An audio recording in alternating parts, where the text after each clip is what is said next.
નમસ્કાર વાલા વિદ્યાર્થી મિત્રો, કેમ છો? મજામાં જશો ને એવી આશા રાખું છું।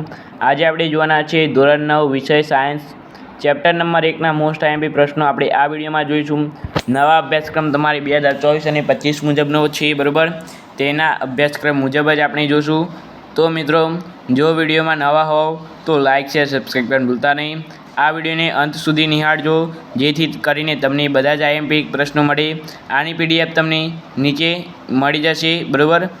આ પણ પ્રશ્નો મોસ્ટ આઈએમપી પ્રશ્નો નહીં, પ્રશ્નો સાથે પ્લસ સોલ્યુશન પણ આ વિડીયોમાં જોવાના છે મિત્રો। તો જરૂરથી વિડીયોને લાઇક શેર અને સબસ્ક્રાઈબ કરવાનું ભૂલતા નહીં। ચાલો મિત્રો, આપણે બધા સાથે મળીને વિડીયોને નિહાળીએ। પાઠ નંબર 1નો પહેલો જોઈએ હવે આપણે। તરૈયાઓ સ્વિમિંગ પુલમાં પાણીના પ્રવાહને કાપીને આગળ વધી શકે છે। અહીં દ્રવ્યનો કયો ગુણધર્મ જોવા મળે છે? તો મિત્રો, અહીં દ્રવ્યના કણો વચ્ચે ખાલી સ્થાન એટલે કે અવકાશ હોય છે તથા દ્રવ્યના કણો એકબીજાને આકર્ષે છે। અહીં દ્રવ્યનો આ ગુણધર્મ જોવા મળે છે। 2 નંબર કરીને છે મિત્રો, અહીંયા ડોટ કરીને આપેલું છે પણ 2 નંબર છે। નીચેને વધતી જતી ઘનતાના યોગ્ય ક્રમમાં ગોઠવવાના છે। હવા, ચીમનીમાંથી નીકળતો ધુવાળો, મધ, પાણી, ચોક, રૂ અને લોખંડ। જે મિત્રો એકદમ જેમાં વજન ના હોય, દળ ના હોય તેવી સંખ્યા પહેલાં આવે મિત્રો, બરાબર? તો પહેલાં હવા આવે, પછી ધુમાડો આવે, પછી રૂ આવે। જેની ઘનતા સૌથી ઓછી હોય ને તે પહેલાં આવે, બરાબર મિત્રો? રૂ આવે, પછી રૂ કરતાં પાણી ભારે હોય એટલે પાણી આવે, પાણી કરતાં મધ ભારે હોય એટલે મધ આવે, મધ કરતાં ચોક એ ઘન છે, બરાબર? એટલે ઘન આવે, અને પછી લોખંડ આવે। મિત્રો, અહીંયા પહેલાં જુઓ તમે, વાયુ આવશે, ત્યારબાદ પ્રવાહી આવશે, વાયુ, પ્રવાહી અને ઘન આવશે, બરાબર મિત્રો? આ રીતે તમે યાદ રાખી શકો છો। ત્યારબાદ છે 3 નંબર, કયો પદાર્થ દ્રવ્યની ત્રણેય અવસ્થાઓ સરળતાથી ધરાવી શકે છે? મિત્રો, મોસ્ટ આઈએમપી છે। પાણી દ્રવ્યની ત્રણેય અવસ્થાઓ સરળતાથી ધરાવી શકે છે। તેમાં ઘનમાં બરફ સ્વરૂપે H2O S, મિત્રો અહીંયા S તમારે આ લખવું પડશે, S L એટલે લિક્વિડ, બરાબર? એ તમારે લખવું પડશે। પ્રવાહી સ્વરૂપે, પાણી સ્વરૂપે H2O, લિક્વિડ સ્વરૂપે વાયુ, પાણીની બાષ્પ સ્વરૂપે H2O G કરીને અહીંયા આપેલ છે, બરાબર મિત્રો? ત્યારબાદ છે વાયુનું પ્રવાહીકરણ એટલે શું? તો નિયમિત જથ્થાનું વાયુનું દબાણ વધવાથી અને તાપમાન ઘટાડવાથી તેનું પ્રવાહીમાં રૂપાંતર થઈ શકે છે। આ ક્રિયાને વાયુનું પ્રવાહીકરણ કહે છે, બરાબર? 5 નંબર, નીચે દર્શાવેલ તાપમાનને કેલ્વિન માપક્રમમાં ફેરવવાના છે। જો મિત્રો, એક વાત યાદ રાખી લેજો, કેલ્વિનમાંથી આ શું કહેવાય, સેલ્સિયસ તાપમાનમાંથી કેલ્વિનમાં ફેરવવાના હોય તો મિત્રો પ્લસ કરવાનું, અને કેલ્વિનમાંથી તાપમાનમાં ફેરવવાના હોય તો અહીંયા માઇનસ કરવાના, બરાબર? 273 તો અહીંયા તાપમાનમાંથી કેલ્વિનમાં ફેરવવાના છે એટલા માટે અહીંયા પ્લસ છે। 25માં 273 ઉમેરાય એટલે 298 કેલ્વિન, અને 373 સેલ્સિયસમાં 273 ઉમેરાય એટલે 646 કેલ્વિન, બરાબર મિત્રો? ત્યારબાદ ગરમ 6 નંબર છે, ગરમ તેમજ સૂકા દિવસોમાં કુલર વધુ ઠંડક આપે છે। શા માટે? તો ગરમ તેમજ સૂકા દિવસોમાં બાષ્પીભવનનો વેગ વધુ હોવાથી આ દિવસોમાં કુલર વધુ ઠંડક આપે છે।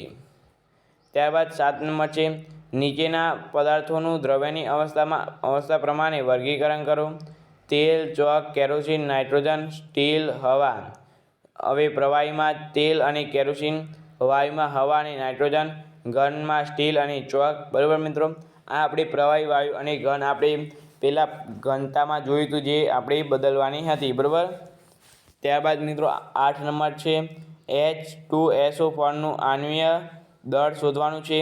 તો 2 Hનું આણ્વીય દળ પ્લસ 1 Sનું આણ્વીય દળ પ્લસ 4 Oનું આણ્વીય દળ, બરાબર મિત્રો? હવે Hનું આણ્વીય દળ કેટલું થાય? 1, બરાબર? ત્યારબાદ Sનું આણ્વીય દળ કેટલું થાય? 32, અને Oનું આણ્વીય દળ કેટલું થાય? 16, બરાબર? એટલે 1, 16 અને 32 જો મિત્રો અહીંયા લખેલું જ છે। હવે 2 ગુણ્યા 1 એટલે 2, 32 ગુણ્યા 1 એટલે 32, અને 16, 4, 64, બરાબર મિત્રો? આ બધાનો સરવાળો કરીએ તો 4 ને 2 8, 6 ને 6 ને 2 8, બરાબર? આ પાછળનો અંક 8 આવે। હવે આગળનો જોઈએ તો 6 ને 3 9 એટલે 98 આવી ગયું, બરાબર મિત્રો? હવે 9 નંબર, CO2નું આણ્વીય દળ શોધવાનું છે, બરાબર? 1 સીનું આણ્વીય દળ પ્લસ 2 ઓનું આણ્વીય દળ. સીનું કિંમત અહીંયા આપેલી છે 12 અને ઓનું કિંમત આપેલી છે અહીંયા 16. 16 2 32 અને 12 1 12. અહીંયા 2 2 4 ને 4 આવી 44 આવી ગયા મિત્રો. હવે 10 નંબર જોશું તો તમારે આ સપ્રયત્ન કરવાનું છે. NaOHનું આણ્વીય દળ શોધવાની છે. 1 N બરાબર તે 1 Nનું આણ્વીય દળ પ્લસ 1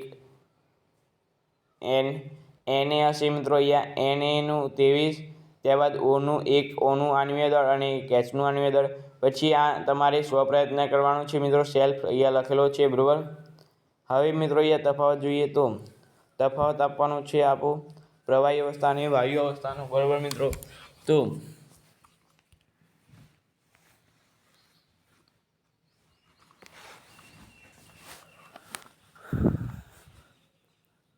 તફાવત આપવાનો છે મિત્રો અહીંયા પ્રવાહી અવસ્થા અને વાયુ અવસ્થાનો. પ્રવાહી અવસ્થાના ગુણધર્મો જોઈએ આપણે તો પ્રવાહી અવસ્થાના ઘટક કણની વચ્ચેનું અંતર થોડું વધુ હોય છે. તેમાં આંતરઆવરણીય બળ નબળું હોય છે. પ્રસરણ વાયુ કરતાં ઓછો હોય છે. પ્રવાહી પદાર્થની નિશ્ચિત કદ હોય છે. ત્યારબાદ વાયુ અવસ્થા તો વાયુ ઘટક કણો વચ્ચેનું અંતર ખૂબ જ વધુ હોય છે. તેમાં આંતરઆવરણીય બળ મહત્તમ અને નહિવત હોય છે. પ્રસરણ દર પ્રવાહી કરતાં વધુ હોય છે. વાયુ પદાર્થની નિશ્ચિત કદ હોતું નથી બરાબર મિત્રો. 12 નંબરનો જોઈએ હવે. ખુલ્લી જગ્યાએ ભીના કપડાં ઝડપથી સુકાઈ જાય છે મિત્રો. આ પણ આપણે પહેલાં આવો એક જોઈ લીધું બરાબર. તો બાષ્પીભવનની ઝડપ એ પવનની ઝડપ પર આધાર રાખે છે. ખુલ્લી જગ્યાએ પવનની ઝડપ વધુ હોય છે. પાણીના બાષ્પના કણો પવનની સાથે ઉડી જાય છે. આથી ખુલ્લી જગ્યાએ ભીના કપડાં ઝડપથી સુકાઈ જાય છે બરાબર. 13 નંબર જોઈએ ઘન અવસ્થાના ગુણધર્મો મિત્રો. મોસ્ટ આઈએમપી છે. તમારે ઘન, પ્રવાહી અને વાયુ અવસ્થાના ગુણધર્મમાંથી એક ગુણધર્મ જરૂરથી પૂછાશે મિત્રો. તો ઘન અવસ્થાના ગુણધર્મો નીચે મુજબ છે. પહેલું, ઘન પદાર્થને ચોક્કસ આકાર, કદ અને સીમા હોય છે. ઘન પદાર્થ પર બાહ્ય દબાણની ખાસ અસર થતી નથી અને તેથી તે સંકોચન પામતા નથી, એટલે કે તે અદબાણનીય છે. 3 નંબર, ઘન પદાર્થ તરલ હોતા નથી, આથી તે વહી શકતા નથી. 4 નંબર, બાહ્ય બળ લગાડવાથી ઘન પદાર્થ તૂટી શકે છે, પરંતુ તેના આકારમાં ફેરફાર થવો મુશ્કેલ છે, આથી તેઓ દ્રઢ છે. 5 નંબર, સ્પંજને આપણે દબાવી શકીએ છીએ કારણ કે તેના ઘટક કણો વચ્ચે રહેલી હવામાંથી રહેલા અહીંયા મિત્રો શું આવશે, હું ફરીથી બોલું છું. સ્પંજને આપણે દબાવી શકીએ છીએ કારણ કે તેના ઘટક કણો વચ્ચે રહેલી હવામાંથી આપણે જ્યારે પંચને દબાવીએ ત્યારે હવા બહાર નીકળી જાય છે, એટલા માટે આપણે સ્પંજને દબાવી શકીએ છીએ બરાબર. મિત્રો વિડીયો ગમે હોય તો લાઇક, શેર અને સબસ્ક્રાઈબ કરવાનું ભૂલતા નહીં. આપણે આ વિડીયોમાં 1 થી 13 પ્રશ્નો જોયા, એમાંથી એક તમને સેલ્ફ આલ્યું છે મિત્રો બરાબર. જાતે પ્રયત્ન કરજો, સ્વપ્રયત્ન. અને આ તમારે સાહેબ જો આઈએમપી પ્રશ્નો આવતા હોય તો એમાંથી એક પણ આઈએમપી પ્રશ્ન ના હોય તો નીચે કમેન્ટ કરીને મને કહેજો, હું એમાં આ એડ કરી લઈશ બરાબર મિત્રો. તો વિડીયો ગમે તો લાઇક, શેર, સબસ્ક્રાઈબ કરવાનું ભૂલતા નહીં અને ખાસ કરીને તો કમેન્ટ કરજો બરાબર મિત્રો. તો આપણે મળીશું આ વિડીયો સાથે. Thank you so much. Video જોવા તમારો ખૂબ ખૂબ આભાર. The Gujarati education.